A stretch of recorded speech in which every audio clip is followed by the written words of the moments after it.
Hey everybody, JC here. Happy New Year's Eve.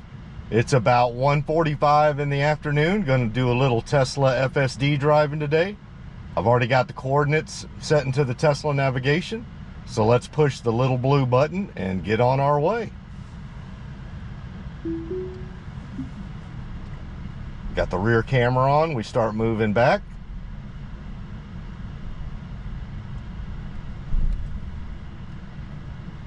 Avoid my son's CRV. Back out nicely. Avoid the GMC Yukon and the curb. Great job.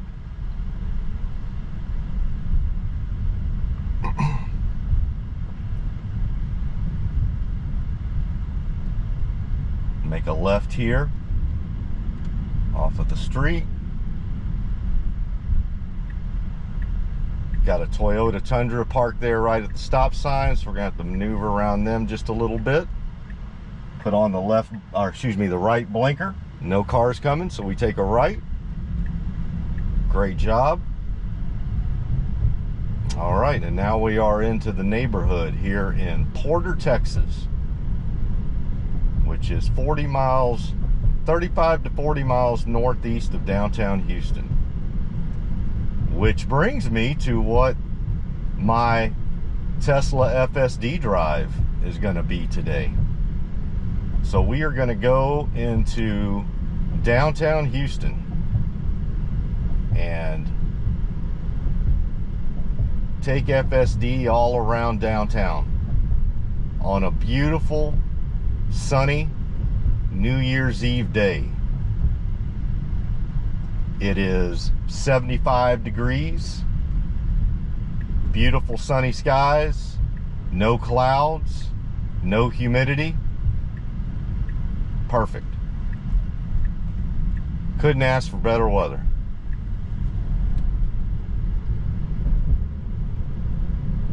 So yeah, I've decided that I wanted to go ahead and do a drive into downtown Houston and just see how FSD does downtown. Going into the traffic circle. I'm going to go all the way around. Come out, we got a work truck to our left.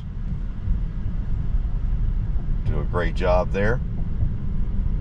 So yeah, I've been wanting to go into downtown Houston and actually drive around all the main points of interest in downtown, because it's been a while since I've really done much downtown Houston driving on FSD since I retired about 3 months ago. But now that I'm on version 13, figured it'd be a good time to do it. I wanted to wait until it was a weekday as well.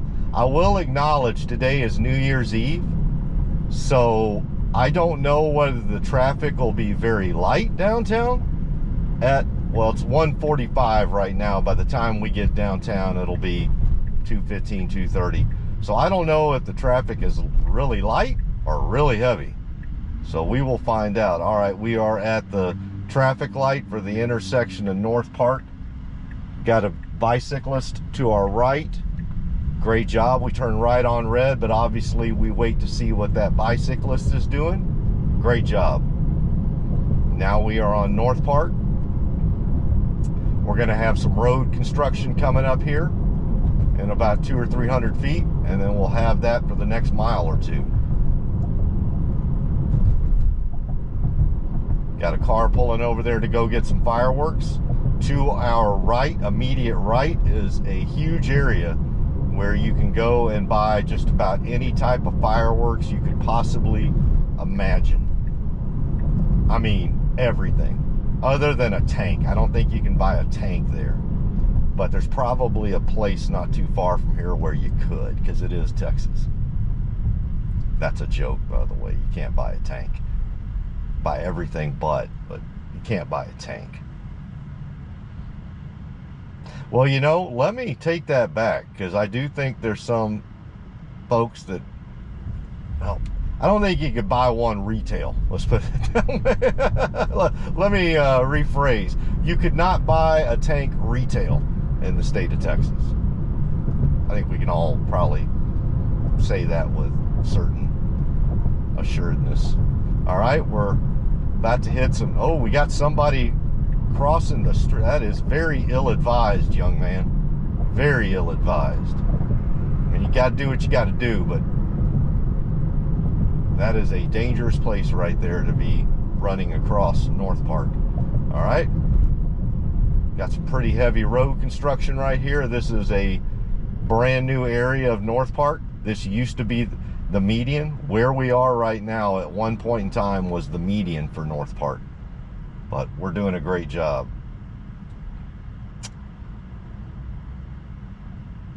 So yeah, like I said, I honestly don't know what traffic will be like in downtown Houston on New Year's Eve day.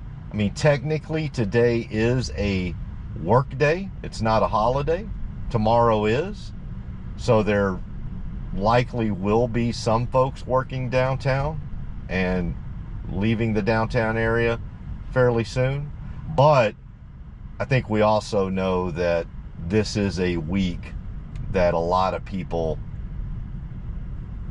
take off from work for vacation, for PTO, paid time off, both last week and this week. Although the way that the days fell, it may not be as cut and dry as normal. So you had last week was Christmas Eve and Christmas Day. So quite frankly, a lot of folks probably took last week off, and then there's some folks that may be continuing to take today off, or at least today off, and maybe they go back to work on the 2nd. But we'll just see. And again, we can always go back to town on a regular, go back to downtown on a regular weekday morning as well, and we will definitely do that. But yeah, I've gotten some comments from folks, or not comments, questions and requests. And, you know, out of all the areas within Houston, probably the one that hits the list at the highest is downtown Houston. So, figured I'd go ahead and do it. So yes, I've already put in some coordinates of several points of interest within downtown Houston. So if I'm racking my brain here, and well, once we get into downtown, I'll definitely pull up the navigation as we're progressing through places. All right, we got a vehicle wanting to get in. Absolutely. He gives the Tesla a wave. He gave me a wave, but I will accept the wave on behalf of Tesla FSD for allowing the Ford F-150 to get into traffic. I really, really love the basic human courtesy that has been trained into the end-to-end neural net with Tesla FSD. Because that is definitely a learned behavior of humans as we interact with each other on the roads. I mean, we can have some of the best interactions with each other, and we can have some of the worst interactions with each other behind the wheel. And so that's one of the better ones right there, right? Doesn't take much. Let somebody into traffic, save them a few minutes. Doesn't take any skin off your hide. You're literally 10 feet further away from where you were before. Now, the folks behind you, sometimes they are not as magnanimous. Did I even say that right? Well, we'll just go with it. They're not as nice as you may be, or the Tesla FSD may be, and they may not appreciate you letting folks into traffic. But, you know, that's a them issue and not a your issue. Well, I probably ought to rephrase that. Sometimes that can become a you issue, but hopefully not. All right, we're continuing to move along here on North Park. A little bit of congestion, as you can see.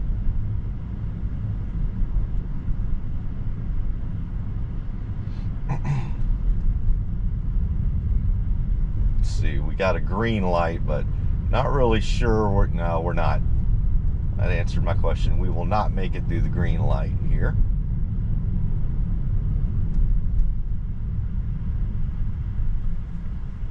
We go over the railroad tracks, get in behind the Ford F-150, move up a bit. Great job. Ford F-150 is actually past the white line, so I don't know if they're wanting to turn right. That is a tough right there. We're not going right. We're going straight. But yeah, it's just so difficult, and I don't blame that on the driver of the Ford F-150 in front of us that we let into traffic. I mean, there's so much construction here, but yeah, he is well, I mean, he's a full car length beyond the white. We're basically on the white line right now. So chalk one up for FSD right there. Not a big one. I mean, obviously he's going to be fine. Absolutely nobody's going to be coming through trying to side swipe him and his Ford F-150 right now, because you can look directly to his right and see that if somebody's going that direction, they're not going to be going that way very long. They're going to be stopped pretty quick, and it won't be by a car. It'll be by Mother Nature and her objects. All right, we got the green light. Move on through.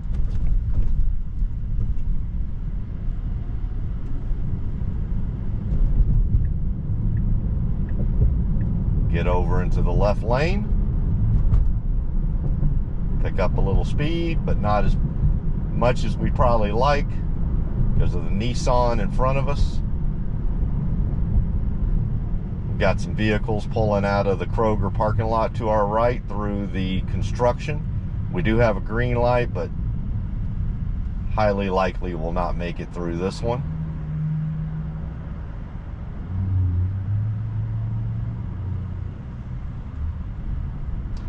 Well, they're starting to open North Park up a bit more now, right here along the intersection of 59. That's good. We have some pedestrians to the left, handling them well. Get over into the left turning lane under the bridge. Continue to progress through, turn left. Nice tight turn, stay in our lane. That vehicle has their nose out. We get over just a skosh. Nice. So we had vehicles to our right, and we had a vehicle at the U-turn who had their nose out about 2 feet more than they should. And we were able to matriculate our way between both of those and maintain speed. Just really, really good.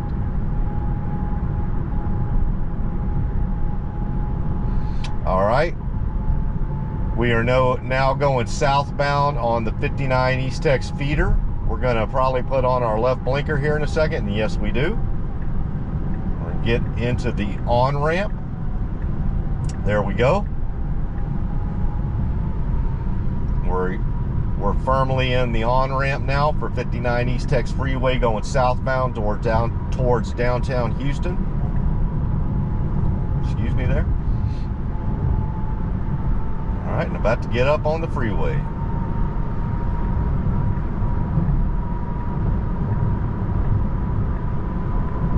All right. Got our left blinker on. We start moving over to the left, find some faster moving traffic, continue moving left.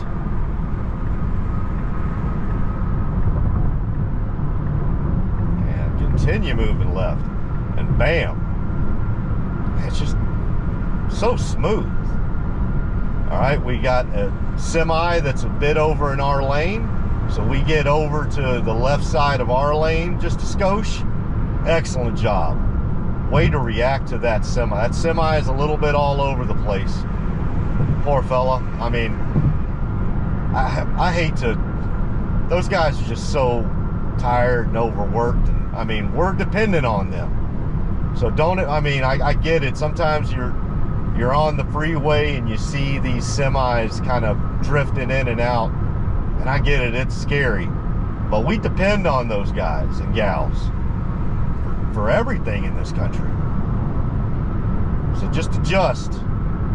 If you feel you need to take it off FSD and stay back a bit, do that. There's no rules that say you got to stay on FSD the whole doggone drive if you feel like there are semis around you bobbing and weaving like Muhammad Ali in the Philippines against George Foreman. If you sense that, take it off and adjust and just wait or get around manually. I mean, there are no blue ribbons passed out. First place, second place, third place for FSD. Zero. None. Zilch. Nada. No Nobel Prize for FSD supervisors. No Congressional Medal of Honors. Those do not exist. So if you do not feel comfortable in the way that semis or straight trucks are acting around you, then take it off the FSD and slow down. Or stay on FSD, more preferably, and lower your speed with the dial there. You can do that as well. And just hold back and just wait it out. See what he's going to do, he or she's going to do, and then get on through.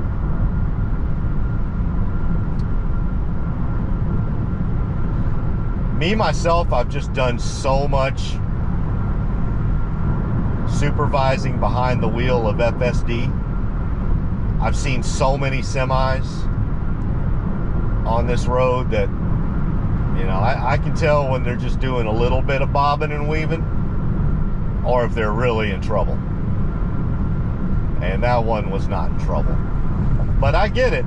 Some folks that are new to FSD, you're not going to have that nuanced understanding of it yet from having observed so much of it. So just either take it off FSD or slow down. And like I said, you can, just because you have presets in for hurry mode or 50% automatic set speed offset, which is what I'm at. Like I said, I've got it turned up to 11. You can always manually switch each of those. You can manually switch from the hurry mode to normal or chill mode there in the UI real quick. And on the left scroll wheel, you can bring your speed down immediately. Or I take that back, it's the right scroll wheel. It's one of the scroll wheels. You can manually adjust the speed if you like.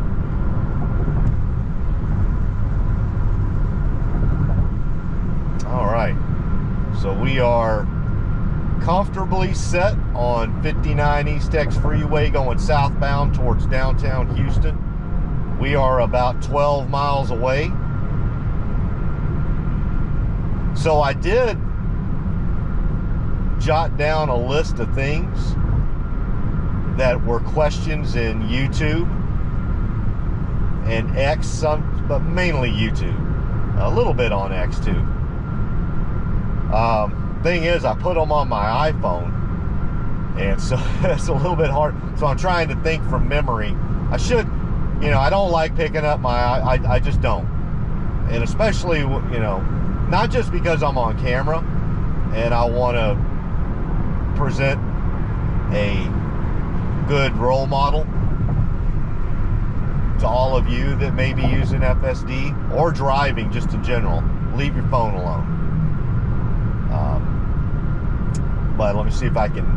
I put them down in my on the notes in my iPhone, but some of them I can remember. So there was a great question that came up in YouTube about Cybercabs. So I've talked about the Cybercabs before. The unveiling of the Cybercab design at the 1010 event in Los Angeles and Burbank. And then what Tesla's plans are with the Cybercab, that they are going to start producing these things in about a year, in 2026. And they fully expect to be ramped up to a couple of billion of those bad boys by the time we get out of 2026. So these are going to be low cost, high production, high volume type of vehicles. And they will not have an accelerator or brake. They will not have a steering wheel or yoke. They will be completely designed chassis to roof, tire to tire, soup to nuts for the passenger. Anybody within the Cybercab will be a passenger. And so that's going to be just an amazing experience.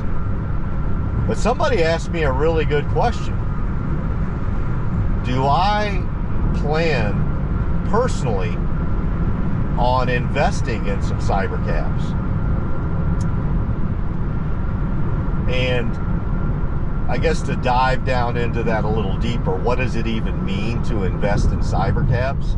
Because technically, if you are a Tesla investor, if you own any shares of Tesla stock, you are invested in Tesla Cybercabs. The question was more in the realm of almost like real estate, right? In that, do I plan to purchase a number of Cybercabs, invest in them as capital in a business, and basically run my own fleet? And I will tell you, that is something that is very interesting to me. And yeah, to say it piqued my interest would be an understatement. And I could definitely see that being a tremendous business. The only thing that gives me pause initially are a couple of things. Number one, the only thing we know for sure at this point is that Tesla will produce high volumes of Cybercabs. And we know that there will be a Tesla network of Cybercabs. But what we don't know is everybody else that's going to be involved in that. Like, what does that platform and framework look like 3 or 4 years from now? You know, what is the mix, the volume of Tesla-owned Cybercabs that they're running on a Tesla/Uber/Lyft platform? Like, who are the players in that? How much is company owned versus franchise owned? So almost like a franchisor, right? So like, you think of McDonald's or Subways or Chipotle's or any of these franchisors. They have a certain number of company owned restaurants, and then there's franchise owned. And what we know for a fact is, in that business model, the McDonald's of the world, the Whataburgers of the world, the Chipotle's of the world, all of, you know, the Burger Kings of the world, they have found that their business model works best through a franchisee network, and that they set up a platform, and that they set up a whole bunch of the bells and whistles. But it works better for them if there are individual entrepreneurs out there, individual franchisees that come into their network and operate those individual McDonald's and individual Burger Kings and Subways and Chipotle's. You know, obviously hundreds of different retail restaurants that have found that is the absolute best way for them to run their business, grow their business, get the best operating cash flow. But then there's other businesses that don't run that way at all, right? So like Targets, Best Buys, Home Depots, you know, large retail. They don't operate that way. That everything, as far as my understanding, is company owned. So there are no franchisees in that world.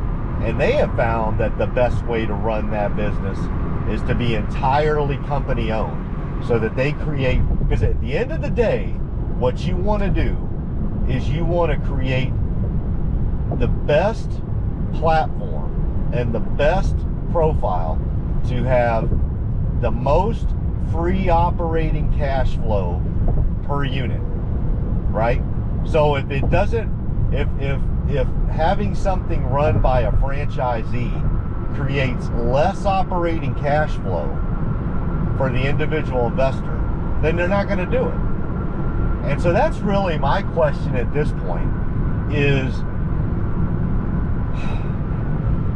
would an individual fleet owner of say 100 Cybercabs, and I'm just throwing that number out there as a round number, it could be more, it could be less, but does that individual have a chance of creating more operating cash flow per Cybercab than Tesla would?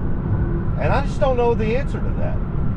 And if the answer is no, that Tesla will, under almost all circumstances, create more operating cash flow per Cybercab deployed, then it makes no sense to have separate fleets. And as an investor, I'm better off just investing in Tesla and letting them run a fleet. And because, as most folks know, this is the way company ownership works in the United States, at least for now, is that if you own a share in a business venture, in a C Corp, S Corp, LLC, LP, mom and pop, whatever it is, you own a share in that, you also own a share in the residual operating profits of that business, the operating cash flow, if you will. You may not get it immediately, like some companies don't issue dividends right away, they want to grow, but ultimately, if you own a share in that business, at the end of the day, it could be a quarter from now, or it could be 10 to 15 years from now, you are going to obtain the residual operating profits of that business, right? And so if Tesla can run those Cybercabs more efficiently and with a higher operating profit than an individual with, say, 100 Cybercabs could, then I'm not sure it makes sense. So I've just got to see how that business model shakes out. So it definitely interests me. Like the thought of owning, 20 or 30 or 50 or 100 Cybercabs is definitely intriguing. And, much like a real estate investor, right? So I think two industries where it's proven that it's run, at least for now, more efficiently and with better operating cash flow is the small food retail industry, like the McDonald's, the Whataburgers, the Burger Kings, the Chipotles of the world, as well as real estate. Just seems to be historically that with everything we have set up in our system currently, that folks do really well owning real estate at a small level. When I say a small level, I mean anything from a couple of single family homes to the dude out there that owns apartment buildings and a bunch of single family homes. So those folks are all in the same racket, right? I should say racket, same business. But then there's other industries where that's proven not to be the case, and you're better off letting the company run it and investing in that company. Home Depot, Lowe's, Best Buy, Target, large retail.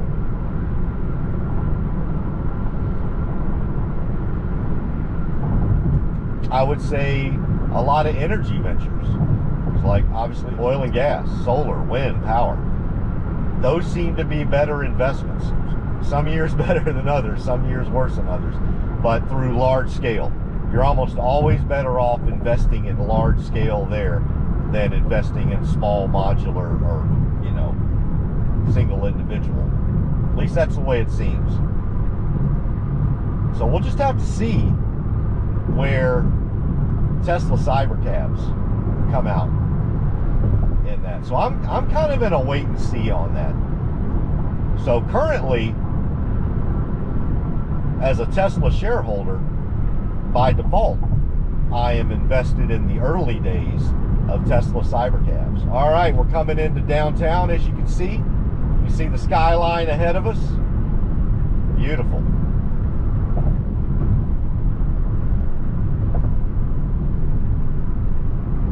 All right, we're starting to make our way over. We got to get off of Jackson Street. Great job. Got around some slower traffic there too. All right, we are coming into downtown. So I'm going to pull up my, let's see, there we go. Sorry to give up my UI here for a little bit. All right, so as you can see, we're coming into downtown Houston. You can see Minute Maid Park directly ahead of us. I don't know why this car, that's a state trooper too, and they are just stopping in the middle of the road. We don't have a stop sign or a traffic light. So the state trooper was mistaken there. But we stopped for him. All right, the name of Minute Maid Park has changed to Daiku Park. All right, we're going through a traffic signal here. I don't know, that state trooper doesn't know where they're going. Of course, they may not be from Houston, so. It's a state trooper. It's not Houston City Police. All right, we're turning right on Congress here in front of Minute Maid Park.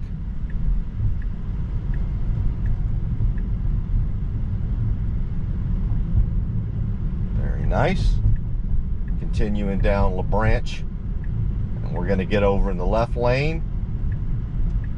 Actually, I'm sorry, we're on Congress, and now we're about to get on La Branch. So we are on La Branch, going directly into the sun now. And I mean directly. So we just passed by Minute Maid Park, or Daiku Park. Forgive me, I don't know who Daiku is. I'm assuming, I know it's Korean, but I'm not sure what business they're in. I'll have to check that out. But the name on the park is still Minute Maid, but it has changed sponsorship. So I'm assuming they will, here in the off season, start changing some of those signs. So that'll be the third sponsorship we've had of where the Houston Astros play. It was Enron Field. Obviously had to change. All right, we have a vehicle whose rear end is way out, and we get around that well very nicely. Come up to the stoplight here. Yeah, so it was Enron Field for the first 2 or 3 years of its existence, but obviously Enron went bankrupt and went out of existence, or I shouldn't say went out of existence, but it went bankrupt and no longer had the ability to sponsor the field. And I believe the Houston Astros ownership at that time probably did not care to have Enron be the sponsor. So then the next sponsor was Minute Maid, and I want to say it's been Minute Maid for 22 years. And so now it's switching over to Daiku. D-A-I-K-U. So I'll have to read up on them. I'm not aware of what they do. I'm assuming it's one of your typical Korean conglomerates. So, but we'll just see.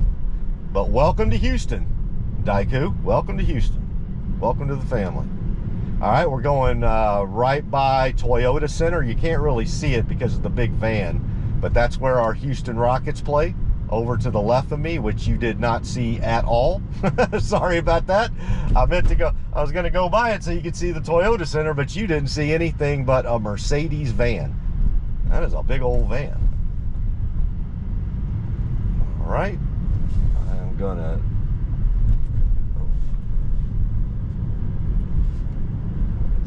Start editing trip here.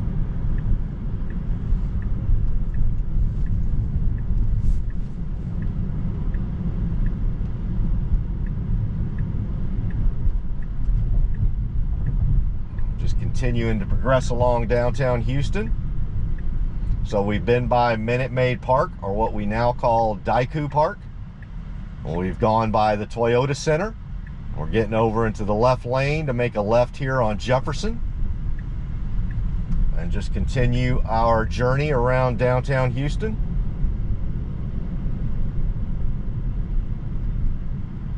That is a big old van, my gosh.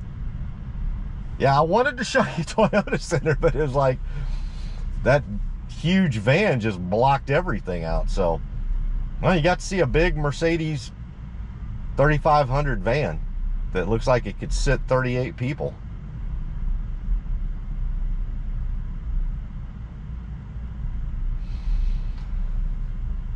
Oh. So yeah, we were talking about the Cybercab. So that's a great question.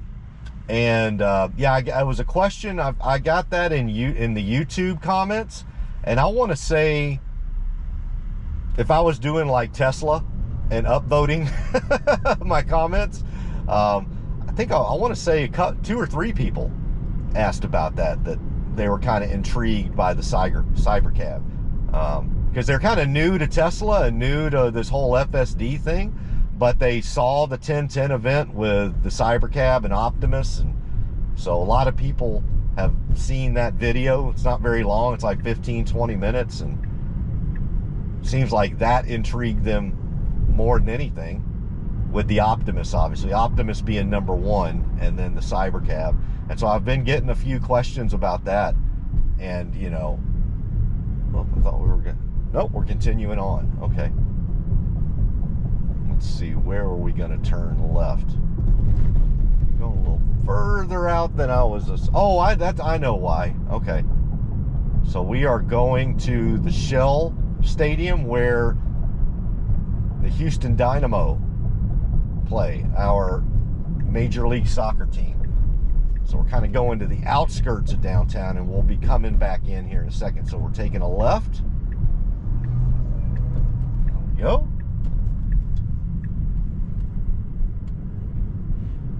So we are now at the very outskirts of downtown.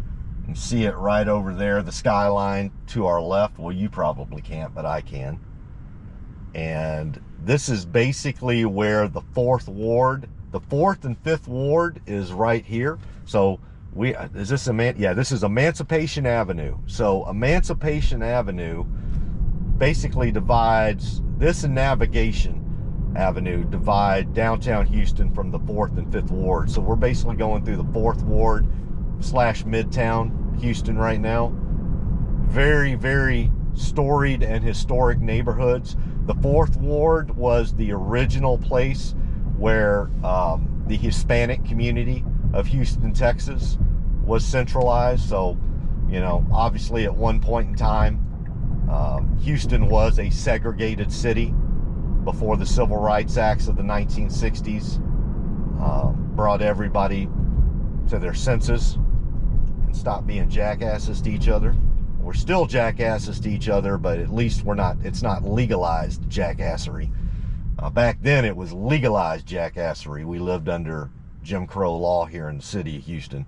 And so the 4th Ward was where the Latino, the Hispanic community was basically forced into, centralized, and they built just the most vibrant community. And thankfully, now that culture of the 4th Ward basically exudes all of Houston, Texas now, right? Which is beautiful. Our food, our traditions, our culture is basically, it all comes from the 4th Ward. But at one point in time, that was where, if you were Hispanic and you lived in the Houston area, you were kind of confined to that 4th Ward. I know that's hard to believe for a lot of young kids listening to me today. Like, what? Houston? That city? They put all the Hispanics on a 4x4 square foot? Yeah, they did. But that is obviously not the case today, thank the Lord. And so what happened in that 4th Ward environment, that essentially became the culture of Houston when you blow it out to 2024. So just a wonderful area. And then the 5th Ward was where African Americans were confined to, were centralized to during the days of Jim Crow. And same thing, so many wonderful, okay, where are we going now? Sorry, Fifth Ward, give me a second here. Give me 1 second, Fifth Ward. Oh, I see what we're doing. I had it go to the tailgate. Yeah, I should have exited out. I was so enthralled with what I was telling y'all about the 4th Ward and the 5th Ward. So let me edit my trip here, and we'll take it out of Texas tailgate and we'll get moving. All right, everybody, I pulled over here just to sorry about that. I had everything. I was supposed to exit out of it, but I got it so enthralled, so I went ahead and just pulled in. So let me edit trip, make sure. Oh.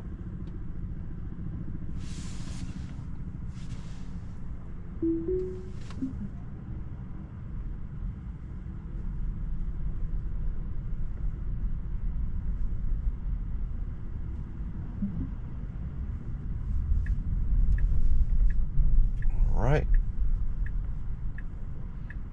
Sorry about that. Yeah, I had to pull over there for a second. I had it going there because I wanted to go by the 4th and 5th Ward, but I forgot to exit out of it. And I was about to go. It was like, woo. All right. So I like giving y'all the history lessons and everything, but yeah, I kind of got to keep an eye on that. Sorry about that. Had to, and I didn't want to bore y'all with the sloppy details of my navigation there, because I had to reorder some stuff. That's the problem, is sometimes when you miss these things, you have to reorder everything. So my bad.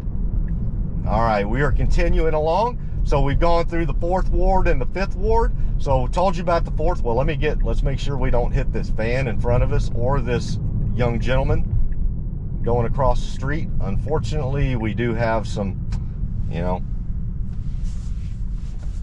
it's not just California. So let me be the first to let the cat out of the bag. Everybody don't just crap all over California. We have the issues here in Houston too, and these poor souls right here, they're out here doing their thing. You never know what their story is, and it's usually not good. Usually involves family issues, drugs, emotional issues, obviously brain issues, brain chemistry issues. But we're all big one family here, right? What the hell is that truck going? He was about to become family with Minute Maid Park. I thought he was. Man, he took a wide turn. So we talked about the 4th Ward. We went through the 5th Ward as well, and very similar situation there. That was let me go ahead and, all right, make sure we're plugged in for that. Sorry about that. Give me 1 second. Man, they're like, he just does not want to talk about the 5th Ward. Why doesn't he want to talk about the 5th Ward, I wonder? No, just give me a chance. Yeah, man, why don't you want to talk about the 5th Ward? No. Yeah, so same thing there.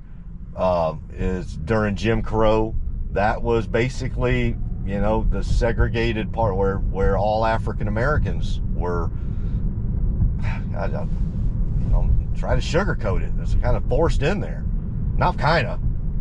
Yeah, let's not sugarcoat that stuff. It's just, but out of all that hell on earth that those poor people went through there, they created just the most amazing culture within the 4th Ward that, again, is now part of the greater Houston culture.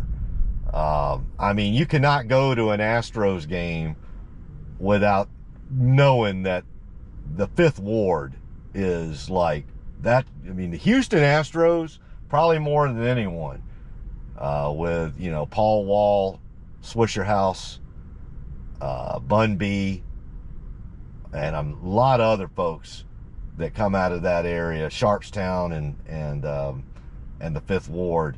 That culture, I mean, that's basically the Houston Astros. culture now. I mean, it just is. The Houston Astros culture is Nolan Ryan and Swisher House. Two, they couldn't be completely opposite ends, but everybody loves Nolan Ryan and Mattress Mac. So you got Nolan Ryan and Mattress Mac on one end, and you got Swisher House Records on the other end. And everybody in this town loves both of them equally, and they love each other equally. And it's all blended into this just amazing, vibrant thing called the Houston Astros Nation. Probably unlike any other fan base for another team. Most fan bases take on like a central, like not here in Houston. It is really melded like just this old school country, and I can say country ass because I am one, but just old school Nolan Ryan, Alvin, Texas, Pasadena, get down Dina, Deer Park, blue collar working guy with the, you know, still got the Houston Oilers Derek on his work helmet, all the way down to Bun B and Paul Wall and Slim Thug, all those guys from Swisher House Records. So that's the Houston. All right, so we're going by Market Square Park here, and that is the 5th Ward. So I finally got around to telling you about the 5th, and some of the amazing people that have come out of the 5th Ward. I believe Barbara Jordan came out of the 5th Ward. I know we've had a number of Congress people come out of there. Athletes, obviously. All right, let's see how we do getting around this work truck here. Great job. All right, we are about to, let's see, we got to go up one more street, and then I'm going to get ready to exit out. Once we get past this stoplight, I'm going to exit out of Market Square Park. So yeah, this is another area of downtown Houston, the Market Square Park. A lot of good restaurants, a lot of parks to sit out at. Some of the oldest buildings in downtown Houston. So, yeah. George Foreman came out of the 5th Ward. Well, I know there's, tell me in the comments, I know there's a bunch, but those are the main ones that come to mind. Mickey Leland.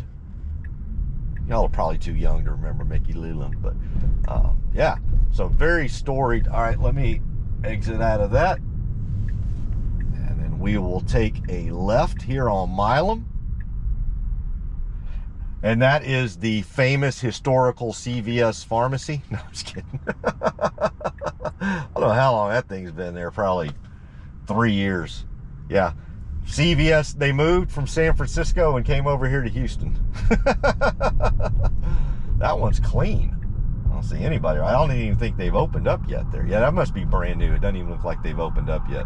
All right, sounds like we got a fire engine coming through, but we got the red light anyway, so wouldn't have to do anything. Let them through.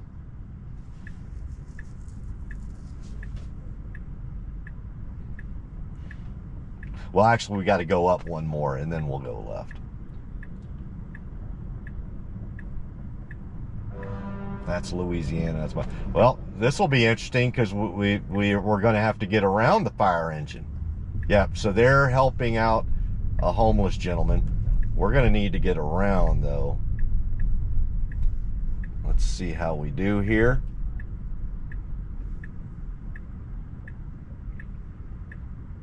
Now we got traffic, and there we go. Oh, we stop a little bit, get around them, the fire, and there we go. Great job, great job. Great job, Tesla FSD. And great job, Houston Fire Department, for helping that young gentleman out there that was sleeping on the sidewalk, making sure he's okay. All around, great job. Great job, Tesla FSD. Great job, Houston Fire Department. Right there, you saw it on camera. Those guys are out there doing the Lord's work. Not harassing him, making sure he's okay. See, they went along their way. They just wanted to make sure. Man, I love those guys.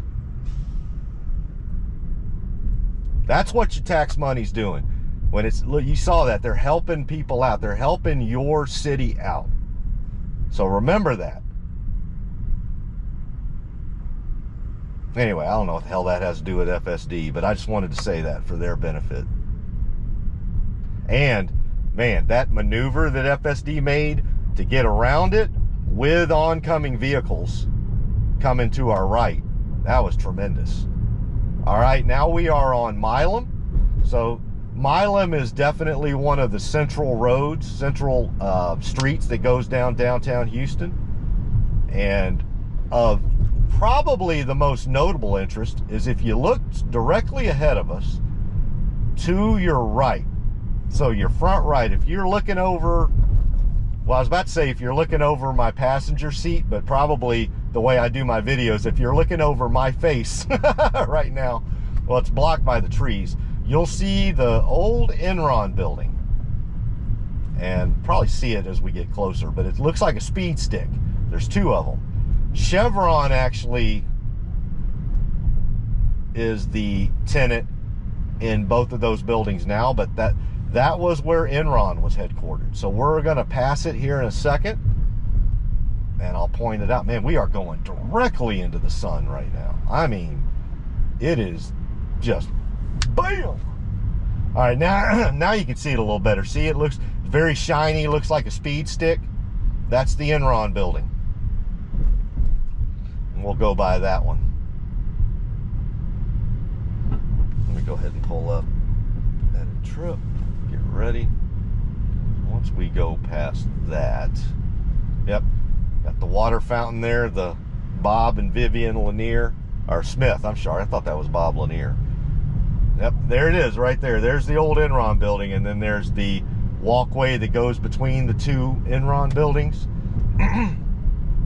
No more, that's Chevron. And then United Airlines used to be right there until they moved to Chicago. Well, it used to be Continental, so United bought Continental. So Continental Airlines was headquartered here in Houston, and that was where they were. And when they got bought by United, gosh, what was that, 15 years ago now? 10, 15 years ago? They moved to, they moved it all up to Chicago. So they are no longer with us. But I still love United. If I fly, that's who I go with. I go with United. All right, I'm going to go ahead and exit out of that and let it reroute us to our next stop. And see, I did better this time. I waited until I had a good spot. Oh, we're going to get over here, take a left. But I think I waited a little bit longer than I should have. We got over, we were able to get over, but man, we had to do some maneuvering there. So my fault on that. See, that's the only thing about entering stuff in like that is when you're trying to take somebody on a tour. So obviously I screwed up with the Texas Roadhouse place. I had that. I wasn't wanting to take you to a bar. There's a ton of bars around here. In fact, that one's pretty run. But I knew that was a good location to pinpoint in order to get us through the 4th and 5th Ward. Unfortunately, I got to jaw-jacking so much about the 4th Ward, I forgot to take it out of navigation. And ended up, so I needed to park there and kind of redo our navigation a bit. Fortunately, I got that one exited out of before I needed to redo all my navigation. But I should have exited out as soon as we passed by the Enron, the old Enron building. And you saw how it had to kind of adjust pretty quickly to get over to the left. But it did it. It did it. But I don't want to be the one tying one arm behind FSD's back, right? So now we are going towards a place called Discovery Green. And we'll just see how. Let's see. Yeah, we got to go up. We got about 2 more blocks to go before we need to turn left. But we'll probably need to, yep, probably need to start making our way over to the left now because it's getting congested. So we did actually pick a fairly good day to come downtown. So there's still people down here. All right, but we got 1 more street to go up. before we make a left. Let's see, are we gonna need... Ooh, Lord, that was close. Man, I'll tell you, that's another thing about hurry mode. If there's a gap, it's gonna take it. And there was it. Ooh, Lord. I'm telling you, this technology's good. It is really, really good. To my eyes, that was really close, but I'm telling you, I look on that UI, and there was probably a good 12 inches of space there, which to a computer is plenty. To our human eyes, you know, it's just a little more difficult. So to me, that looked like, woo, well, we just sit back here and wait. But to a computer, it's like, well, why? It's 12 inches. Ba-dum-bum. Give you 12. I'll give you 12 inches. FSD. No, never mind. This is PG rated. I was going to say something about FSD will give you something, but nah. Somebody's babies may be watching this with them. All right, we got the left blinker on. Going to turn left here by Papa's Barbecue. Very good barbecue. All over the city of Houston. Okay. Now we are on, what are we on now? We're on San Jacinto. San Jacinto. For all you gringos. That's the way you're supposed to pronounce it. San Jacinto. But most folks just say San Jacinto. So we'll go with that for now. All right, we're going to be on here for a handful of blocks. And then we'll take a right to go towards Discovery Green. That's like a nice little park here in the Houston area. All right, we're continuing along.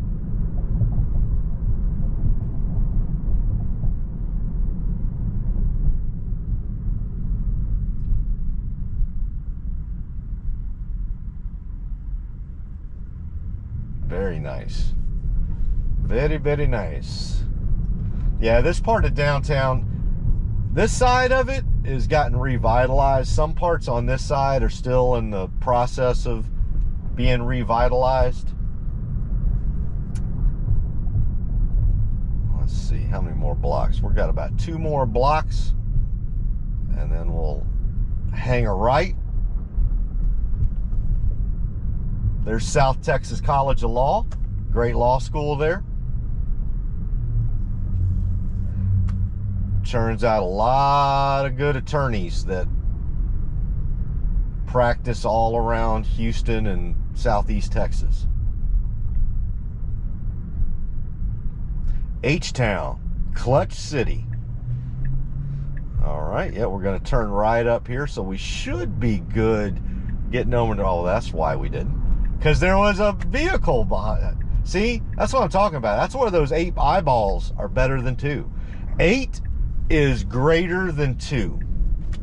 That equation works just about everywhere, and especially inside my Tesla. I did not see that Audi at all, Mr. Q5.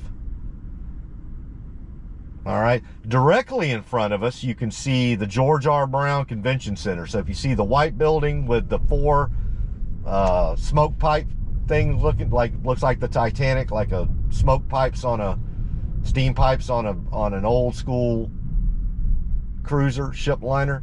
That's the George R. Brown Convention Center. You got the Hilton right there. A lot of folks stay at the Hilton when they're traveling through, because it's right by the Toyota Center over there.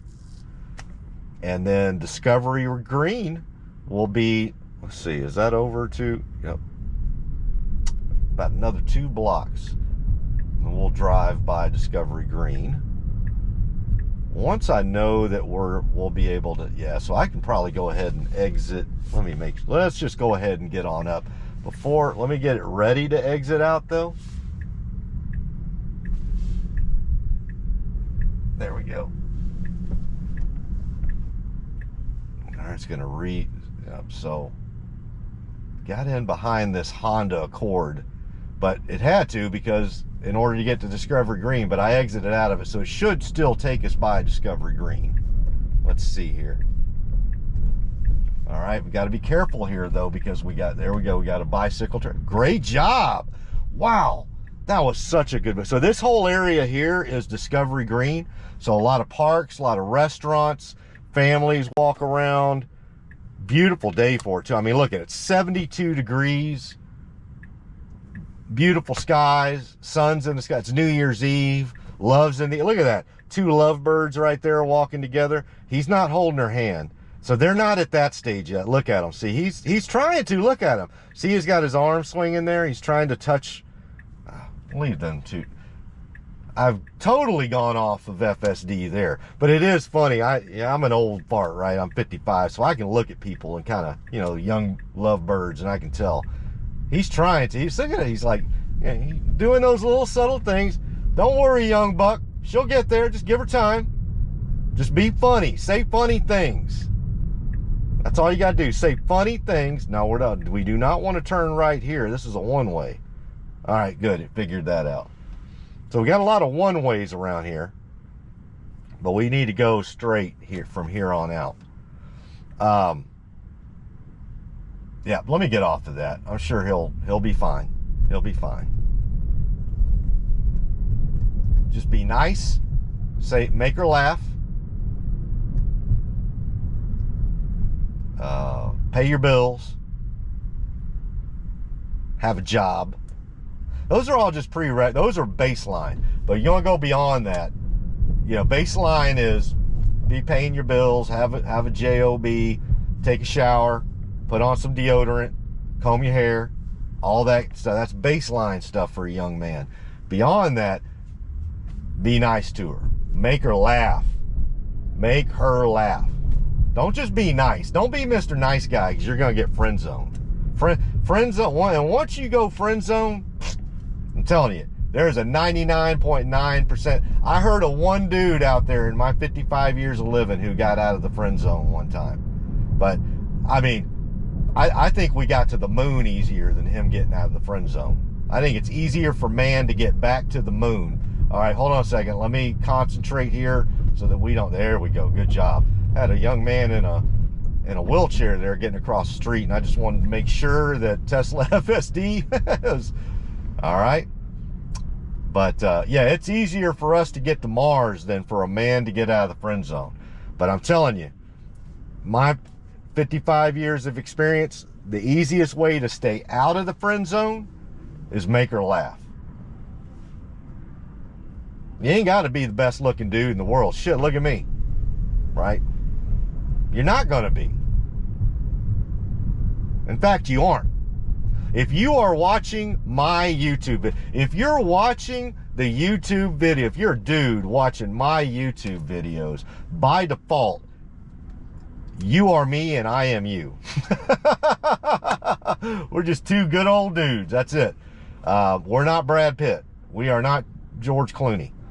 That is such a small, infinitesimally small. So you got to do the other things. And I'm telling you, the number one thing you can do is just make her laugh. You can do that. You're 90% there. Anywho, God, that had nothing to do with FSD. But I'm telling you, even though that had nothing to do with FSD, there are probably 10 young gentlemen out there who are taking nothing like,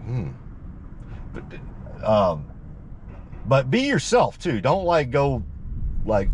don't use a joke book. Those are terrible. Like, okay, let me before we get off of the be funny part, do not be funny out of a book.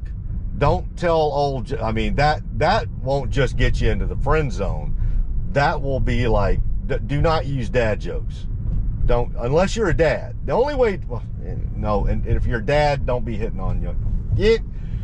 Rewind. Yeah, don't use like corny dad jokes as a young man.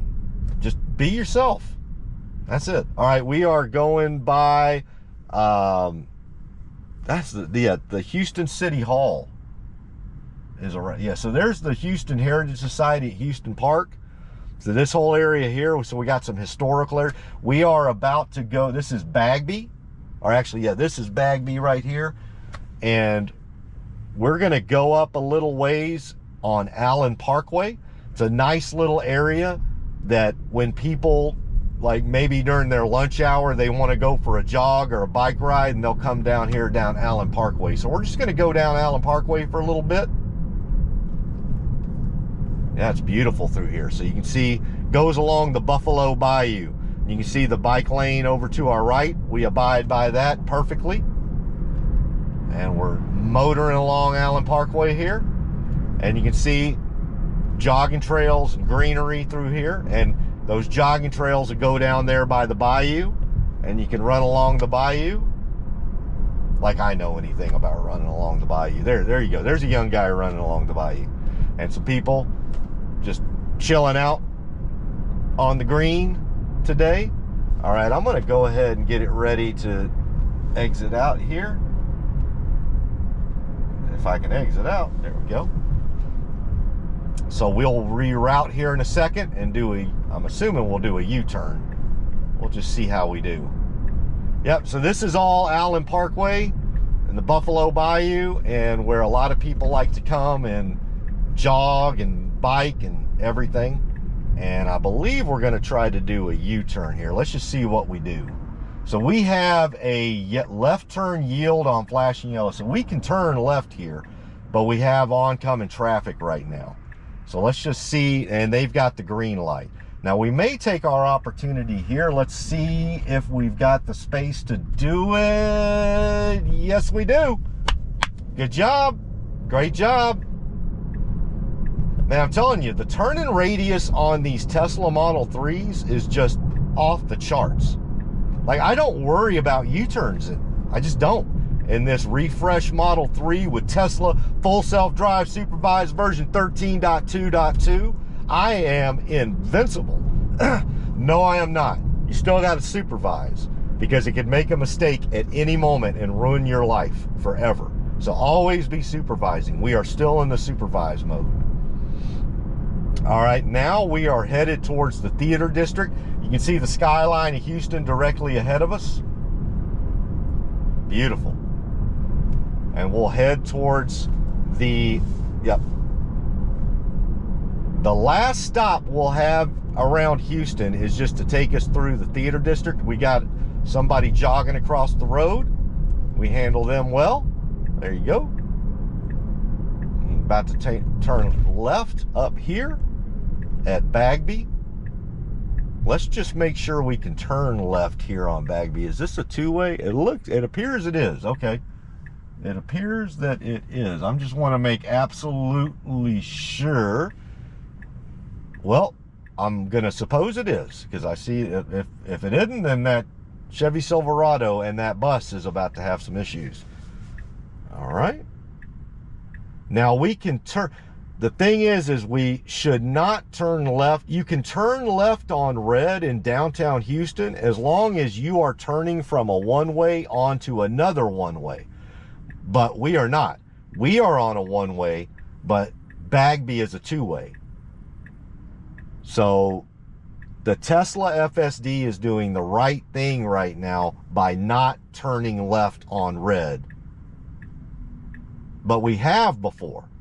And it really kind of startled me at first until I had to go and reread the Texas state traffic laws. And yes, you can turn left on red as long as you are in a one-way and you are turning onto a one-way. All right.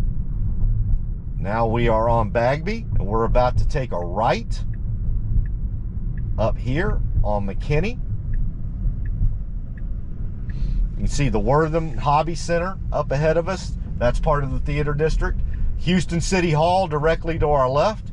You, generally speaking, don't want to have a whole lot of business to have to do here unless you're getting hitched and you live in Harris County. Other than that, it's usually not a good day for you. But it's got a nice park in front of it. All right, we're going to go up one more block, and we are going to turn left on, I believe it's going to be Louisiana. Let me see what, so this, yeah, we're at the corner of McKinney and Smith. I'm pretty sure that's Louisiana up there. So yeah, we'll go down Louisiana, and that'll take us a little deeper into the theater district. There we go. Getting over in the left turning lane. Got a young gentleman who is walking across the street, so we're going to wait for them. Now we can turn left if we so desired, because there we go. We were about to. Did you see that? It was inching up, but there were cars oncoming. So you could see how Tesla FSD handled those two things differently, because there we were on a one-way going onto a one-way. All right, I'm going to pull up the... Okay.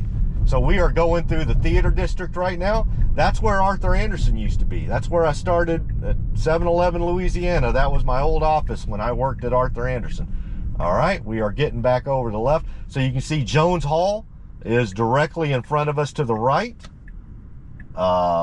We've got the Hobby Center over there. I forget the name. I think, is that... So this is like the Opera House here. That's the Symphony House. So opera there, symphony there. The Houston Symphony plays over there. We have a great symphony.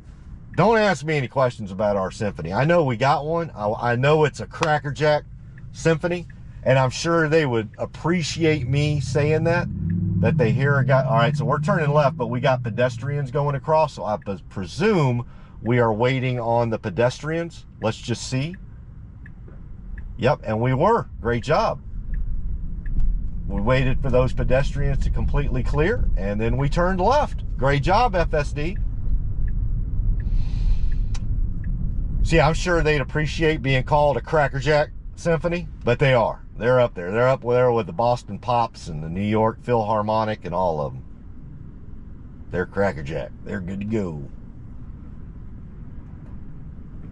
They play them fiddles good, boy. Just cut that part out. Oh my God. For anybody that is a lover of good classical music, I want to apologize completely for the last 60 seconds. Because I do. I enjoy classical music too. I love me some Tchaikovsky and some Mozart and Beethoven and Chopin. I like to listen to some chopping every now and then. I like to chop it up with chopping. No, I'm just kidding. All right, I'm done. I'm done, I promise. All right, so we are also going by Bayou Plaza to the right. Got a lot of cool, like, let's see what we're doing here. We're turning right. We're gonna turn right. And I'll tell you where our last stop here is in a second before we head back home. I do want to go by one other place that I haven't been to in quite a while. So now we're going to go through the memorial area, the aquarium, the Houston Aquarium. The underwater adventure is directly to our left in the front. And so that's a great place to go eat. They got a great restaurant there, plus a lot of cool things for the kids. Yeah, highly recommend taking the kids to the aquarium.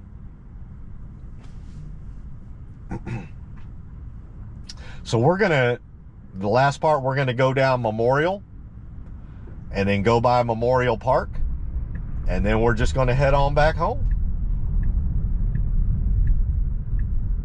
Let's see here, we got a left turn on, we got a yield on yellow, nobody coming, so we go. And now we are on Memorial, going by the aquarium.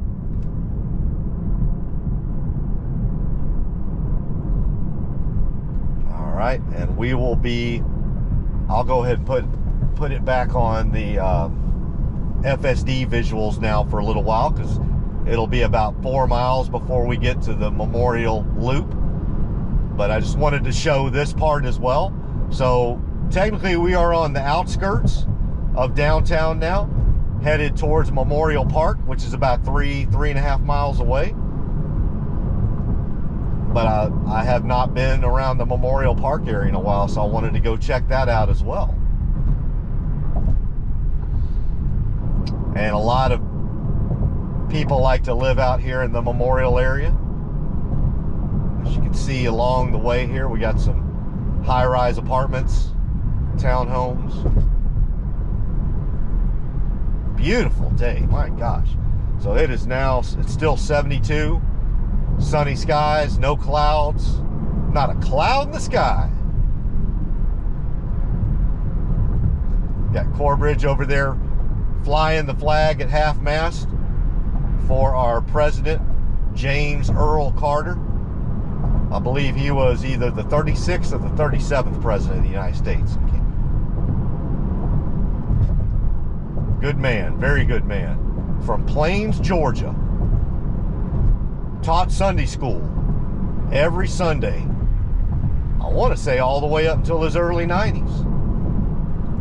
Habitat for Humanity. Went on all sorts of mission trips with his church. He was, gosh, he may have been the longest serving member of the First Baptist Church of Plains, Georgia. Of anybody, anywhere, ever. I mean, he lived to be 100. Really good man. And Plains, Georgia ain't a big place. Let me I've been through there.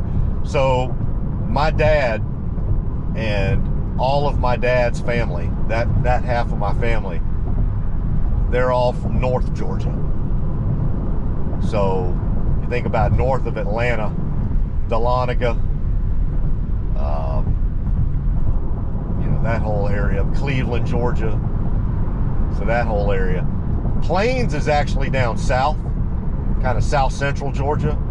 So where he was a peanut farmer. So where all the peanut and peach farms and everything are, that's where Jimmy Carter was from. Old James Earl. Jimmy Earl. The first president from the South since the Civil War. So think about it, the symbolism of that. When we elected Jimmy Carter to be president of the United States in 1970. Well, let me put a pin in that. Look at that beautiful Model S, P75 in front of us. Old school Model S. That is gorgeous. Look at that thing.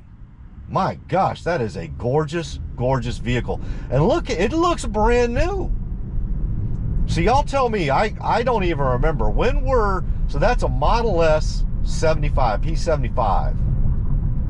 Was that like 2012, 14? I mean, that car's over 10 years old, right? That is gorgeous. And that kind of charcoal gray. Well, actually, that's a little lighter than charcoal gray. Just absolutely gorgeous. All right, we're getting around some slower vehicles here on Memorial. Yeah, that's a gorgeous vehicle.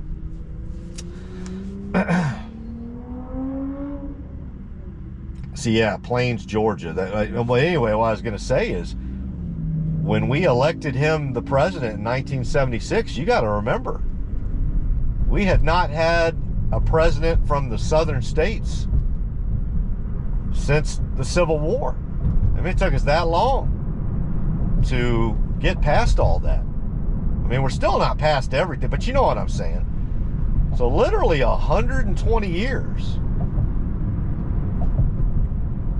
Because 120 years before that, Jimmy Carter would have been looked at as a treason, as somebody who had committed treason, because his great-great-grandfather did, or I should say his grandfather did. So it took us that long to get to you know, as a country, to unify together, to somebody whose grandfather, you know, and look, but let me just, I'm not making any, because my family is the same thing. Exact same thing. So I'm not calling, let me just be blunt. Anything I said about old Jimmy Earl's grandfather and great-grandfather, you could say that about mine too. But I'm just saying that to come from that to now, we trust you to run the country again. For a representative from that state, from the southern states, that was a big deal. So that's what Jimmy Carter really symbolized. Plus, he was also one of the best on race relations. Like, he truly understood, because he grew up in it. You know, it wasn't some pie-in-the-sky theoretical thing he learned in a classroom in Columbia, Columbia up on the NYU campus. on East 72nd Street or some crap. No, he grew up as a peanut farmer in Plains, Georgia. Believe me, he understood race relations at a visceral level. Visceral. The man was born in 1924 in South Georgia. If you don't think he saw race relations up front and close, what he saw, you can't learn in some Berkeley classroom. So all you folks taking your whatever the hell studies and whatever, bumblegook at Berkeley, no, that's not what I'm talking about. I'm talking about his heart was impacted by what he saw as a young man. So that's what I think of. I know from a political standpoint and economic standpoint, yeah, but that's not what I want to talk about when old Jimmy Earl just passed away. I want to talk about the things that he helped transform in our country. I mean, think about that for a second. He basically was one of the linchpins of helping us unify again as North and South. I know to some of your young ears that's going to just sound strange, but he did. He was very symbolic for that. All right, let me put a pin in that for a second.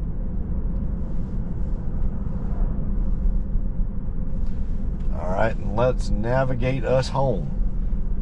So we are at Memorial Park. Let me put a pin in old Jimmy Earl, but I want to give him his due, so I don't want to finish that. I'm not done with that. But we are going by Memorial Park here. Beautiful Memorial Park. See people jogging around here. But we are done now. So we have done the downtown Houston gauntlet. Gone ahead and taken it on out to Memorial Park, where a lot of people like to come out here and go jogging, play golf, play softball and baseball, all sorts of things. Anything you can do outdoors. Do some pull-ups, push-ups, mountain climbers, bench presses. Now, you can't do any bench pressing. I don't think, this isn't like Venice Beach. They don't have the outdoor gym, but you can do a lot of stuff out here. Yeah, so we took it through the gauntlet. Really, the only flub was me. I didn't exit out of that damn Texas Trail House bar quick enough. So apologies about that. I did have to, everything else was completely continuous. I just let it roll. Everything else has been completely continuous, other than me having to repark, so that I had to park because I didn't end the navigation quick enough. Well, I did. I should say I did not recalibrate it enough, and I accidentally ended the navigation. So I had to park and reset. But other than that, other than my human flub, FSD's just been fantastic. All right, we're at Washington Avenue here. We're going to start heading.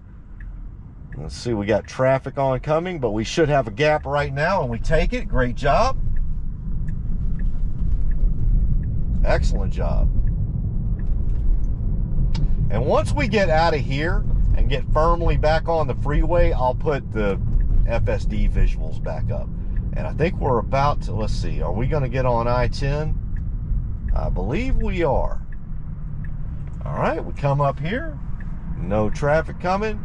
And so let's just go ahead and put it back on the old FSD screen. All right, let's get situated here first, though.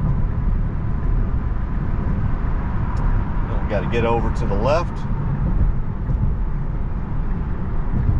I may reach behind me here in a little bit and grab my monster. That did not sound good. Let me oh, Lord, Edna, he's about to grab his monster. Turn the TV off. And Edna's like, nah, turn it up. No, I mean a white monster drink. I am not about to, I'm about to reach behind me and pull out this white monster. But I'm getting a little parched. So let me do that. So I reached behind me. I reached down and grabbed my white monster.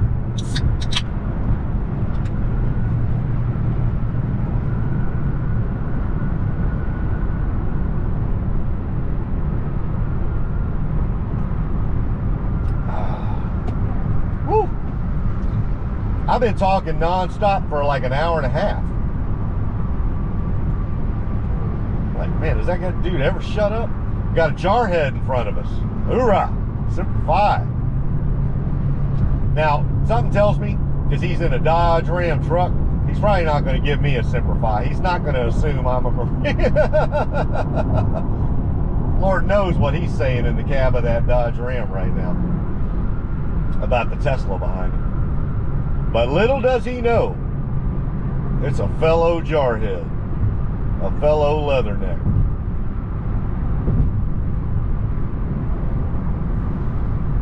So yeah.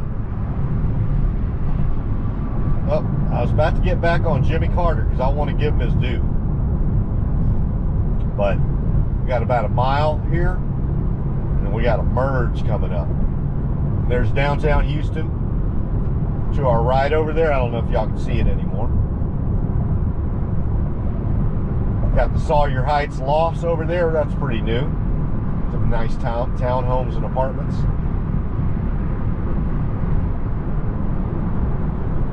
Progressing on through here on I-10, and we're probably going to be merging with 59 here pretty soon. Got traffic slowing down just a little bit.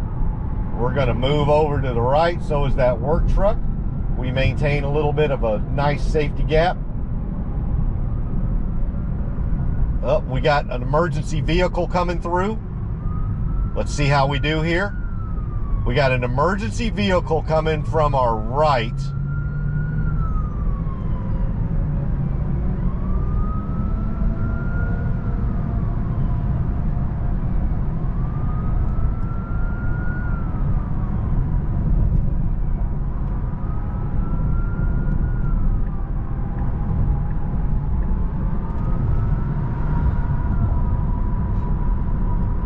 They're not acting like they're in an emergency. Okay, I might have been a false alarm there. Sorry, folks. We got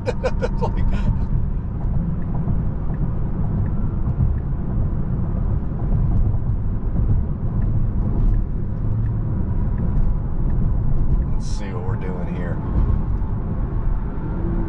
Yeah, it's interesting. We got a bit. Well, we'll just see.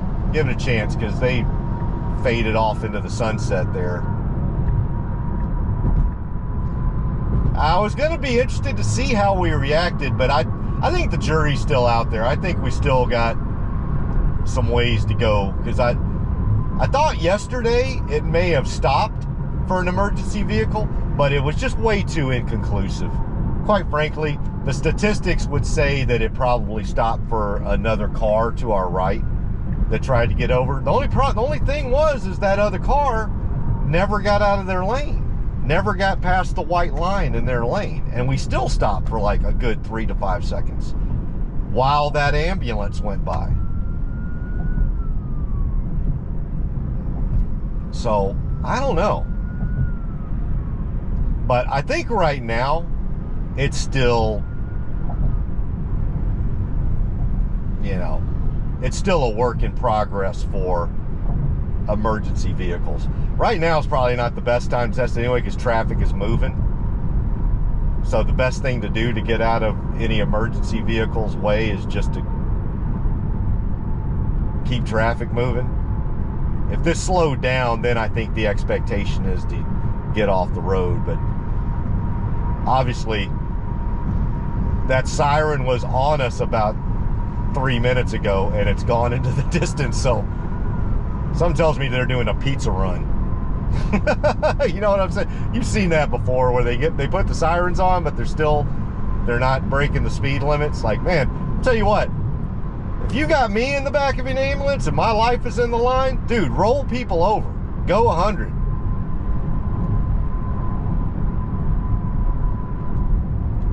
All right, we're getting on 59 East Tex Freeway. Very good job.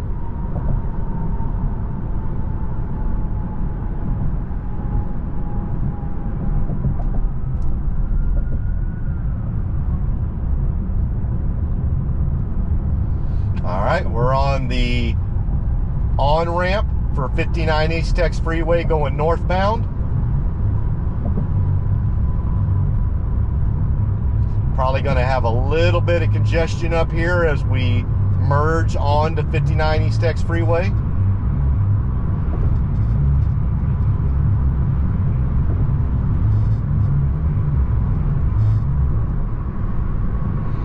All right, let's see how we do here.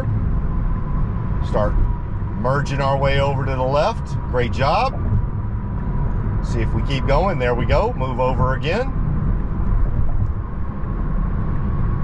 Move over again. Let's see if we get all the way over into the, well, this seems to be the fastest moving lane, ironically, right now. It's just hit or miss something. These Texas highways, I'm going to tell you, for all you folks that are outside the state of Texas, all lanes on a Texas highway seem to be like left passing lanes.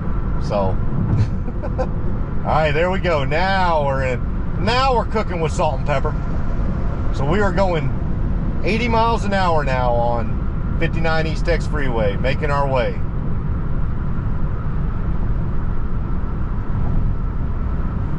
Get another swaller here.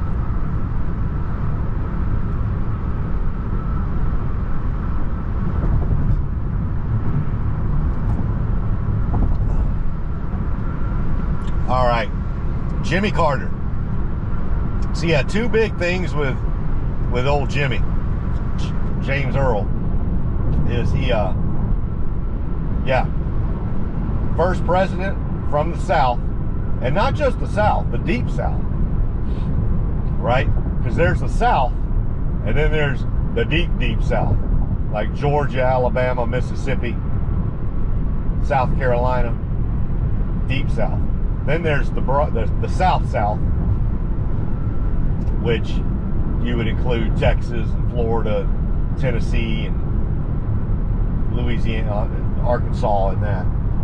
But the deep South. And so that had some pretty profound symbolism to it, right? So it had been over 120 years since we had a president from the South. You know, if you think about it, during the early part of our existence as a country, our presidents predominantly came from the South, from Virginia, right? Washington, Jefferson, Madison, Monroe,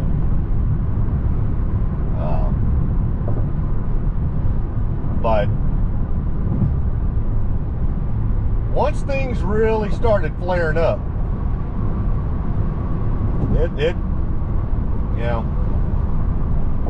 it was a while. 1976 to be exact. And so that was some pretty big symbolism there. But then also I would say that President Carter was really one of the first men in the White House to really have a modern appreciation and a modern view, what we would call a modern view on race relations, right? Like, don't get me wrong, the vast majority of the men that held that office before President Carter, were good, solid men. Dwight D. Eisenhower was a good man. LBJ was a good man. JFK, they were all good men. FDR was a great man. They were all good men, but they were also a product of their time. So I don't think anybody is ever going to accuse FDR of being like ahead on race relations, especially if you're from the country of Japan. if you ever want to say FDR was ahead on race relations, just please make sure there are no people of Japanese descent in the room while you do it. And similarly, I mean, Eisenhower was a great man, and he helped desegregate the United States military, but he didn't go much further than that, right? He still was a product of his time.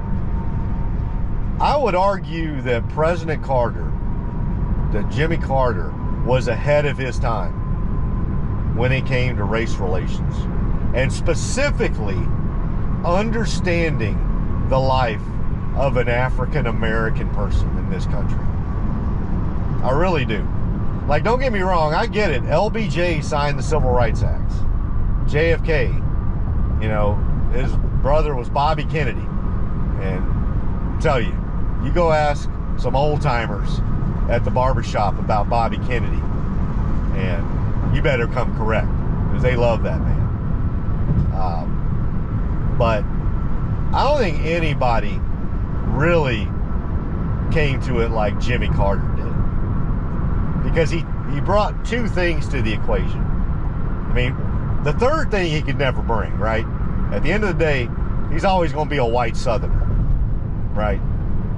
And I can say that, being a white Southerner myself, is that you're only going to come, at the end of the day, you're always going to be governed by how, you know, the life you live, and what goes out your eyeballs and comes back in your brain as the reactions you get from other individuals your entire life. That's always going to shape your brain no matter what.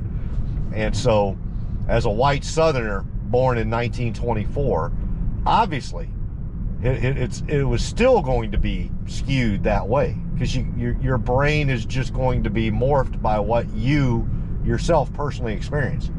But what was so amazing about Jimmy Carter is, yeah, he was born into that era in a small rural town in southern Georgia on a peanut farm where, you know, they employed sharecroppers. So he was part of that. So that's the other thing. Like, we're not talking about somebody that grew up in a trailer park in Plains, Georgia. We're talking about somebody that was a Southern planter, right? So you think about that for a second. Probably the one dude that helped race relations the most from the White House. And where did he come from? He was a Southern planter.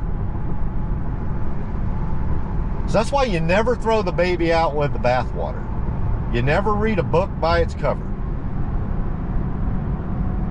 Right? And because he had that background, he brought something to race relations that, just quite frankly, I'm just going to be blunt. I'm not trying to crap on people that are at UC Berkeley or at the Columbia Law School or whatever tiddlywinks degree you're going after right now. I'm not. And I don't mean, like, they're not tiddly. I'm sure they're all valid degrees. Let me retract that. Sure, whatever y'all are doing. But it's just never going to be the same as that. You're never going to viscerally understand it the way somebody who grew up as a Southern planter, as the child of a Southern planter in Plains, Georgia in the 1920s and 30s. Because he saw it.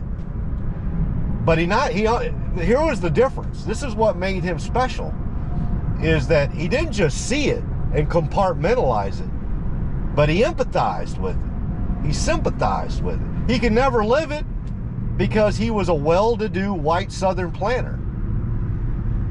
And the only way to live something like that is to have suicidal empathy. He did not have suicidal empathy.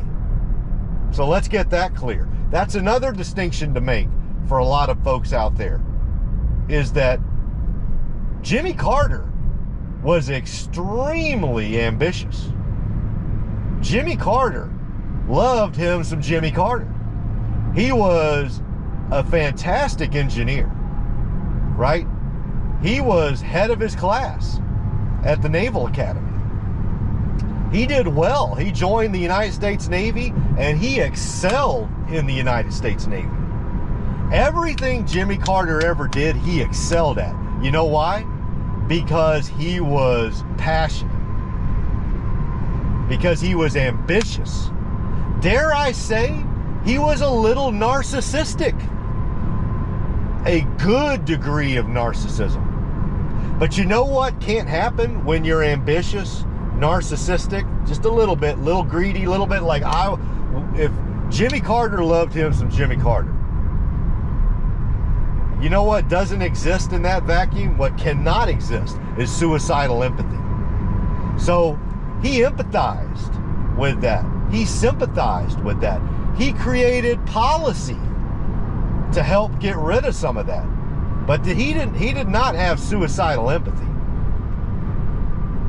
because he knew you don't fix it with suicidal empathy. I don't even know if I'm making any sense right now. Anyway, let me get back to it. He was a great man. I'll be the first to say some of his economic policies, not the greatest. Some of his domestic policies, not the greatest. Obviously, that's an objective fact. He was a one-term president. And he decided never to run again, and quite frankly, he would have never won again. I think had Jimmy Carter run for president in 1984, he'd have probably gotten trounced worse than Mondale did. So that's that. That's an objective fact. The American people spoke on that. But he was a great man. A really, really good man. And you know what? I've probably been talking about Jimmy Carter for 20 or 30 minutes here. He deserves it.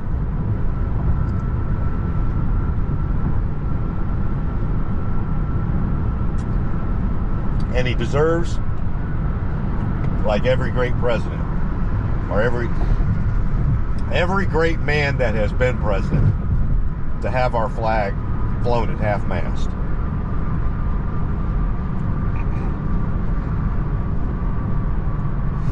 All right. Well, I don't know what you learned today on today's FSD Drive. I think I got through a couple of YouTube questions. We talked about cybercabs. We went in, so we talked about the cybercab business. I think I broached that fully, that I'm just on the fence on that right now. I'm gonna wait and see. I'm a looky-loo. I'm just gonna wait and see and be a looky-loo on that one. I'm not gonna commit one way or the other. The only thing I'm committed to right now is Tesla and the mission statement, the master plan. And that master plan involves cybercabs. And so I am invested in cybercabs as a Tesla shareholder. I don't know yet whether I'm going to be invested individually as a fleet owner. So I have to wait and see. And I think Tesla doesn't know that yet. I think if Tesla figures out that they're better off running the fleet themselves, they may do that.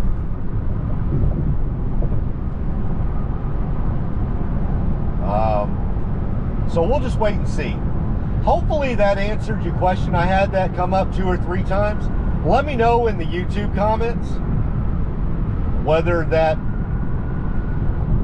fully answered your question, or it didn't fully answer your question, or if you have follow-ups now. Put them in the comments. I read all of them. I read all the comments. I will say this, one thing I want to respond to, or not respond to, but just make a point of fact. Managing comments on YouTube is a beast. So bear with me. I try to get through all of the comments I get on YouTube, but I'm just going to tell you, I don't know if any of y'all that are watching this also create content for YouTube, but YouTube does a lot of great things. A lot of great things there. Getting things uploaded on YouTube, fantastic, easy, seamless. Putting things into the video description and providing things for the viewing, the subscribing public, easy. Monetization. Yeah, we got some others that could probably get up to that level. So we're getting there.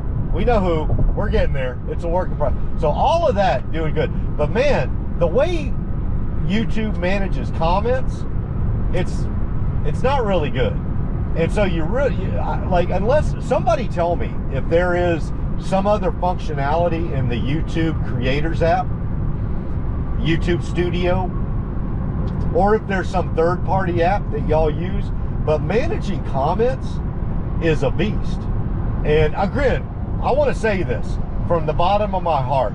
Thank you for making it a beast.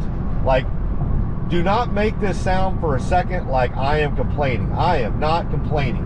The fact that I have gotten well over 1,000 subscribers now on YouTube, and I'm continuing to head north at a nice clip, and that, you know, y'all got me to where I am, that's why it's a beast. And so I thank you for making it hard to keep up with comments, because of the amount of subscribers I've been able to get in the short span of time. And the comments, like, y'all are very, very active in my comments, and I try to be active back with y'all. But man, I tell you what, YouTube does not make it easy. So if I miss your comment for a day or two, please forgive me. I promise you, I go back. My policy is, what I'm doing right now, and it's all manual, is every single day at night, I go back through, and I don't just look at the brand new ones on my new videos, but I go back for a full week. And so if somebody did another comment on one of my comments back to you, I try to look for those. So I go back a full week.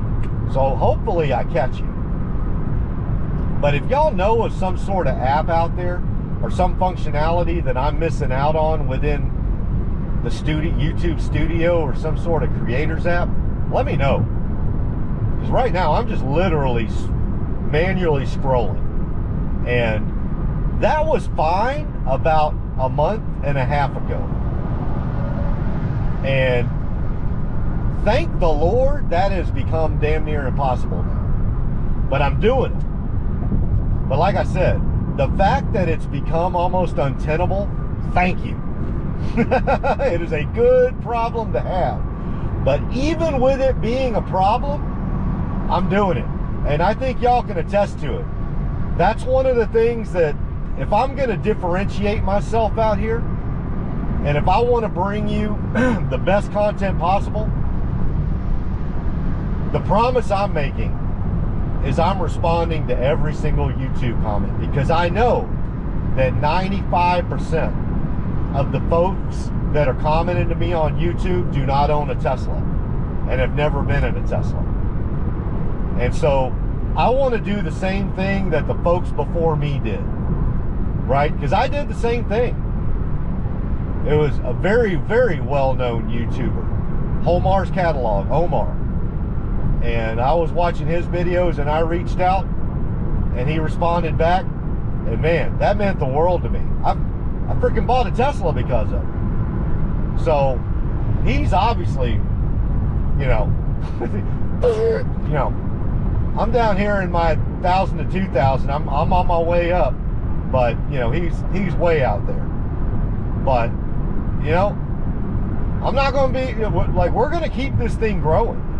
Right? We all have our own place in this ecosphere. But the one thing he did that made a difference for me, and I want to pay that forward and do the same thing he did with me, is he replied. He responded back to, so, and so that's what I want to do. I want to stay in the habit of at least responding back to all of y'all. Sometimes it may just be a howdy, or it may be a thank you for what, because I know that's what y'all are like, thanks, y'all give me hearts, and I want to give y'all hearts back, and thanks for watching. The other thing I want to say before I forget, like and subscribe. Like and subscribe. Number 3, like and subscribe. I've got folks that have had my back since day one, and you know I'm talking about Jay and Skulls Cap, but mainly Jay. Jay, you've been out there since day one, brother. You were out there when I was throwing up the iPhone at the Tesla Supercharger in Dickinson, Texas. And you were like, who the hell is this fool with 51 subscribers? And what the hell's he doing out in Dickinson, Texas at a Tesla Supercharger at 5 in the morning? But Jay, you subscribed to me and said, tell me about that Supercharger in Dickinson. And I did. I told you about it. And so you've been there since day one, brother. So, Jay, you know who I'm talking to, Jay. You're my day one. You're my ride or die. But I've picked up 1,000 plus since then in about a month and a half. So I am very full. Like I said, I have grown by about 800 subscribers in 28 days. And I want to keep that momentum going. I want to, you know, I want to bring other people into this because this is my passion. I really do believe in autonomous drive. I believe in Tesla. I believe in the Tesla mission statement. And I'm not talking about that boilerplate mission crap statement that people put up on their websites. I'm talking about the actual master plan, how we want to change the world. And when I say world, I don't just mean this, I mean our world, our humanity. I'm 100% on board with that. And so this is my little way of doing it. And I don't want y'all to be left behind. I don't. Everybody that's watching this, I don't want y'all, I want y'all to get on board. I want y'all to get on the wagon. Or maybe not wagon, the Model 3. Because I'm not in the wagon. You know what I mean. You know me. I'm driving a 2025 plus vehicle, but my vernacular is kind of still stuck in 1924 because I was raised by my grandparents and my mom and my, you know, I said, my grandparents basically raised me, and my mom was kind of in and out. So you got to remember, my papa was born in 1901. So a lot of my language is going to be circa 1920 East Texas. That's what I grew up under. All right, we are headed home. Ooh, glad we got off of 59 when we did. It's stacking up now. We're turning right on Knox Road. So yeah, I say all that to say, you know, I definitely go through all the comments. So let me know if I didn't answer your question fully. So we tackled Cybercabs today. It only took me 2 hours, but I tackled another YouTube question. So essentially, what I think I've come down to is every 2 hours, I'm going to answer one YouTube question. My wife is going to see this on my YouTube channel because we are coming in right at about an hour and 54 minutes right now. And so we're going to be right at about 2 hours when this thing ends, probably a little north of it. All right, we're crossing. We're at the railroad intersection here at Knox Road and 494, but we do have another vehicle coming. We've got a vehicle turn, but I think we have the right of way before them, so we should be going, and we do. Great job. Excellent job. All right, we're about to cross over the railroad tracks here at Knox Road and 494. We take a right at Adams, and we are in Porter, baby. We are back in Porter, Texas. But yeah, my wife's gonna look at that and go, oh my God, 2+ hours. You definitely had to get rid of all those YouTube questions you had this time. How many did you get rid of, baby? One. Again? Hey, how are you doing, sir? Young man waving at me, so I'll wave back. That's some good people here in Porter. Good, hard-working people. Some of them are, you know, they don't have a whole lot, but man, they are just salt of the earth. Like I'm still saying, man, wave at you while you're driving around. And he saw me jaw-jacking at myself, and he still gave me a wave. That's what kind of just salt of the earth people we got down here in Southeast Texas. The best. I don't even know where I was going after that. What was I talking about? See, you get nice people waving at you, and I don't even know what the... oh yeah, that I got through one question. So I'm at a one question per 2 hours. So I'm kind of like your Netflix miniseries, Tiger King type of handling of YouTube comments. But I promise you, I've got them written down, and we're going to get through all of them. And even if it keeps building up, gets bigger, don't worry, I'm going to knock them off as they come. So I knocked off a few before. I've now knocked off the Cybercabs two Cybercab questions. One, just on the overall, you know, Cybercab itself and the 1010 event and what it means for humanity and, you know, all that sort of stuff. Autonomy, how's robotaxi going to work? Is it unsupervised versus supervised? All that. So I went through that in the previous video. This video, I went through the business model and what my personal opinions are on the business model, and that I am going to wait and see. I am a looky-loo on that one. I am not going to jump in both feet on that one. I'm going to just stand back and be a looky-loo, and then we'll see in a couple of years. And then yeah, we'll just start working our way through the other questions. I've got them. I've got about 8 or 9 of them I've got tallied up right now. Well, if I had 9, I've got 8 now.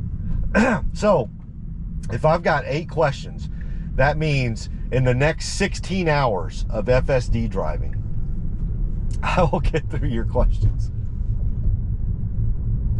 And man, look at this. So we did 2+ hours of driving, FSD driving. Went in all through downtown Houston, all points of interest. Went to Buffalo Bayou, went to Memorial Park. Not one intervention. The only time that we had even a stop, like forget intervention, we didn't even stop, was when I screwed up and I accidentally forgot to exit out of one of the destinations to that Texas Trail House bar that was shut down, and I had to park and re-enter some of the navigation. So that was a human flub. That wasn't FSD. So 0 interventions of any kind. 0 critical interventions, 0 non-critical. Guess what else we had 0 of for 2 hours in no clouds, direct sunlight, going right into the sun for 2 hours. We had no red hands. Folks, we're cured. It was definitely the little fogging up and the dirt that had accumulated up on my front windshield right in front of my front camera. Got it all cleaned, got a spatula with one of those very thin microfiber cloths that you use for cleaning your glasses. Just swipe that maybe 4, 5, 6, 7 times. Came out like easy as 1, 2, 3, easy peasy. And we have not had a problem since. Literally took me 5 minutes, soup to nuts. All right, let's see how we do here. And it is not going to try to park me in the driveway. It is going to park me alongside my home. There we go. We're good. All right. So yeah, downtown Houston. This is going to end up being about, well, maybe not 2, but like right at 2, maybe a little south of 2. Let me turn my blinker off. But yeah, great drive. No interventions. Downtown Houston. We did the gauntlet of downtown. I think you ask anybody from Houston, they will tell you I pretty much hit every corner, nook, and cranny of downtown Houston. The 4th Ward, the 5th Ward, Midtown, Navigation, Buffalo Bayou, Allen Parkway, Memorial Drive, Memorial Park. We hit it. And then we came back a different way. We went 610 to I-10 north of downtown to get it. So we came back 2 different ways. Same result. It just robo-taxied us for 2 hours all around the great city of Houston. So it's been great. I'm telling you, this technology, this could have been the only time that it needed any sort of supervision was when I screwed up. So I was the one that needed supervision. So if there had been a teleoperator available, the teleoperator would have shoved me out of the supervisor seat and known to redo the mapping data and just completely put me. So it was me. everything we did today that was pre-planned in the navigation, that would have taken 0 teleoperation necessary to get you into downtown Houston, 40 miles away, all around downtown Houston and the surrounding areas, and then all the way back up 40 miles to Porter, Texas. 0 need for a teleoperator. The only thing that somebody would have needed, had it been necessary to do all 2 hours just like we did, is somebody, or maybe even I was going to say somebody to take each navigation out as you get past it. But quite frankly, at a certain point, they're going to build the software where once you reach the destination, it'll just automatically come out of there if you're doing like a tour. So what'll happen is if you just want to do a 2-hour tour on a 3-hour tour. Was it 3 hours or 2 hours that Gilligan and the skipper were on? Was it 3 hours? I have to look that up. I'll have to grok that later. Was it 3 hours or 2? Either way. But let's say you wanted to do a 2-hour tour, go all the way to downtown. You're not even going to enter that stuff. It's going to be like a pre-map thing, and you'll just pay. You'll rent a Cybercab, and everything will be pre-entered in there, and there won't even be. So that something like that would have needed 0 teleoperation today. How's that? So with that, I want to say to everybody, I hope you have a wonderful New Year's Eve tonight. Be safe. If you're going to drink, don't drive. Stay with, have fun. Go out there, have a good time with your friends. I'm going to stay here at my house with my wife and my family, and we're going to party it up here. If you're going to play with fireworks tonight, be safe with that as well. Do not set off fireworks in places where they don't allow it. I happen to live in Montgomery County, Texas, where literally you could drive a tank through here. You could bring a howitzer through this place and literally detonate, send little tiny Toyota Corollas 2 miles down range, and the police would be fine with that. That's where I live. But you may live in an area where you're not allowed to do that, so just be safe. Don't blow your hand off. But everybody, have a wonderful, wonderful New Year's Eve. And if I don't see you before then, I will see you in the year of our Lord, 2025, halfway to 2050, a quarter of a way to 2100. And God willing, who knows? I hope we all get to see 2050 together. And man, who knows what'll happen between now and then? We may see 2100 together. You never know. All these things that we're working on at Neuralink and all these amazing things these doctors are doing, we may see 2100 together. We may not want to see 2100 together, but we may see it together. But anyway, let me get off that and just say I love you. Like and subscribe. Make a comment. Give me a comment. Tell me what you want, request, comments, whatever, what you want to see on a drive, follow-ups. Like the video, subscribe to my channel. And yeah, let's grow this thing together. I love all of y'all. Have a wonderful New Year's Eve, and I'll see y'all in the year 2025. Love you.